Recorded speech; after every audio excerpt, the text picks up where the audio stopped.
What's going on, guys? It's UrAvgConsumer, and today is Mac Day. So you know what we've got over here. Some new Mac products. So today we're unboxing the newly announced MacBook Pro and Mac Mini, and we're gonna see what it's all about, take a look at them. Let's pop this thing open.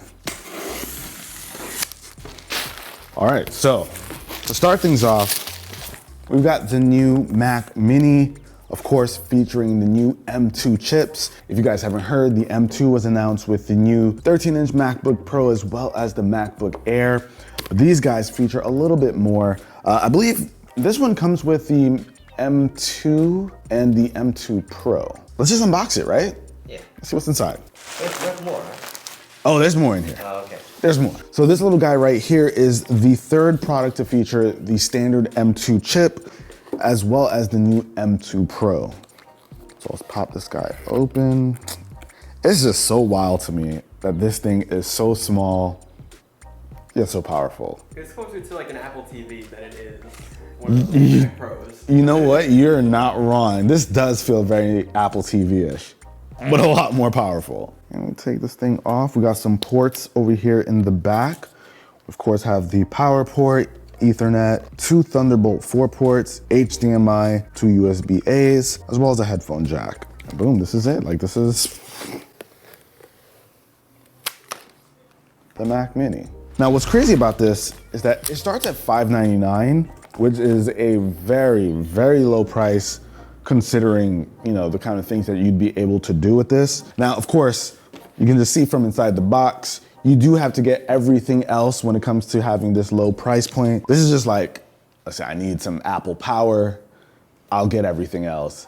You gotta get your own mouse, keyboard, monitor, but you do get the system and the power cable. So this one right here is, I believe, the $799 option. So it's got the M2 chip, the standard M2 chip, as well as 8 gigs of RAM, that 8 gigs of RAM. Now I'd want a little bit more, so I'd probably be looking at the M Pro, but if you're not going crazy, maybe the 8 works, but I would have liked to see 16 gigs here. Now we've seen the kind of performance that you can get out of the M2 chip because we covered the MacBook Air, and this one's gonna function similarly to the 13-inch MacBook Pro, where because it has fans, it'll have that sustained performance for a little bit longer. So if you wanna do some power-hungry work, you're gonna be able to do that for a little bit longer with this guy compared to something like the Air, which is a fanless design. But yeah, I'm pretty pumped for this considering the price range. Now, Apple did introduce their next chip, which is the M2 Pro, which is also an option on the Mac Mini.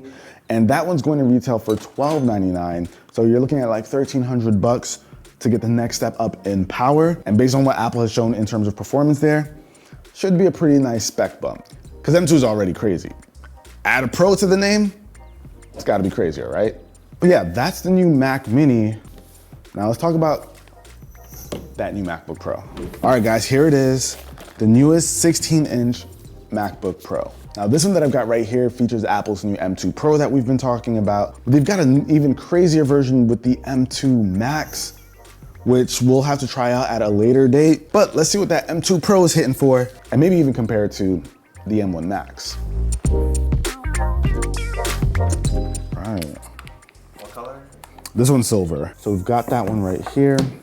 In the box, you'll also get your MagSafe cable. And I believe the new colors, I think like the space gray, now comes with a matching MagSafe charger. So that's a plus. Because I think last year, they all came with one cable. Yeah. And of course you have, I think, your 140 watt charger, so you can fast charge this thing, and of course some paperwork. Oh yeah, we had some paperwork in there. We kind of skipped that, didn't we? Did we get a sticker For the Mini? Yeah. You gonna make me go back, Jay? Yeah. All right. Oh, black stickers. There we go. There we go. All right, worth it. Let's look. All right, this one comes with paperwork and silver sticker. All right, so we got our charger. That's all you get in the box. Now let's see about this MacBook.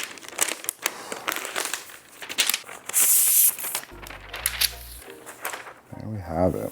And pop it open.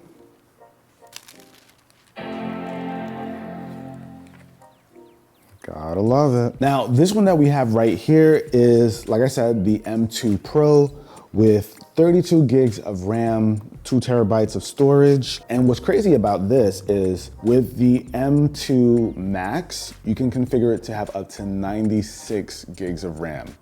So those crazy numbers that we used to see on like the Mac Pro, it's crazy because you can now get that on here with up to 8 terabytes of storage. And let's do some logging in. So you know what I want to test, Jay? I want to see where this M2 Pro, or I want to see how it stacks against our M1 Max power-wise, because the M2 is like the next generation, right? So it's a leap in itself. But how does a Pro from the new generation compare to a Max from the old generation? Maybe, I'm curious. Yeah. So maybe folks could save some money and go with the Pro because those machines, we've been able to do a lot with those. Yeah. And probably more than someone needs. And if this one can compare to that, why not save a few $100? Everything else is the same? Yeah, the ports and everything are the same. We've got 3 Thunderbolt 4 ports, got 2 on the left side, 1 on the right. What is different is this HDMI port. It's 2.1 now, so you can now have higher end monitors connected to this, get that higher refresh rate. So that's a big win. Something that we were expecting in the last generation, but it's here now. We also have the SD card slot on the right side, as well as MagSafe on the left and your headphone jack. But aside from that, everything else is pretty much the same. Now, essentially that's it in terms of unboxing. So let's hook them up, get some software on here and see how they work. Oh, you know what? We also threw in a DualSense controller here because with these new chips, apparently, gaming is gonna be a lot more feasible with faster graphics. So let's give that a shot too. All right guys, so we're back and we were able to test these out a bit. We put some of our biggest and best projects on both of these machines, just get an idea of how it ran. We threw our course on here actually. If you guys don't know, your boy made a full-blown smart home course on how to tech out your space. If you haven't seen that, links are gonna be down below in the description. But we went all out for that course. I'm talking visual effects, red footage, so we got 8K footage, all kinds of crazy stuff. We went all out for that course to make it the best quality possible. And that's what we threw right onto these machines, and we got some findings, you guys. Now trust me, I know not everyone is a video editor. There are all kinds of different reasons to use some of these machines, but this is how we use them, and this is what we use as our guide to see how powerful the machine is. And trust me, if it can pull off what we put it through here, if you're an average consumer, chances are it's going to be able to handle whatever you throw at it. So at the base level, you're getting extremely good performance, depending on the device, great battery life, really great speed. These are really amazing chips. But if you really want to push these even further, it's going to be more important to look at whether you've got a Pro, a Max, an Ultra, even more so than like, is it M1 or is it M2? And here's what brought that thinking to me. So we did some tests. This is an 8-minute and 50-second video, pretty much 9 minutes.